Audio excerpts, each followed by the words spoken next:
Scorpio गाडी कोसळली, तब्बल 500 फूट खोल दरीत, एकाचा मृत्यू, 2 जण गंभीर जखमी.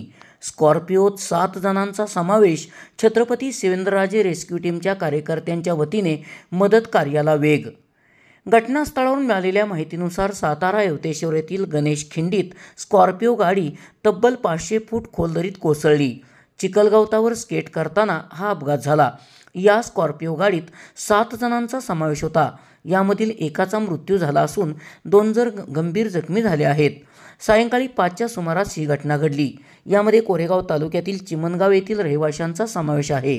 येवतेश्वर येथील गणेश खिंडीत दाट धुक्यात बाजूला असलेल्या दरीत 500 फूट खाली स्कॉर्पिओ गाडी कोसळली.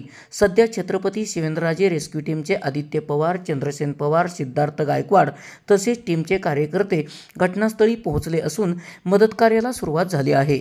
रात्रीच्या अंधारात तसेच पावसाच्या अडचणी येत असूनही छत्रपती शिवेंद्रराजे रेस्क्यू टीमच्या कार्यकर्त्यांनी तिघांना यशस्वीपणे दरीतून बाहेर काढले आहे. बाकी 4 जणांना बाहेर काढण्याचे काम सुरू असल्याचे चंद्रसेन पवार यांनी सांगितले. SP ओरिजिनेटिव्हसाठी सुनील परीट, कराड.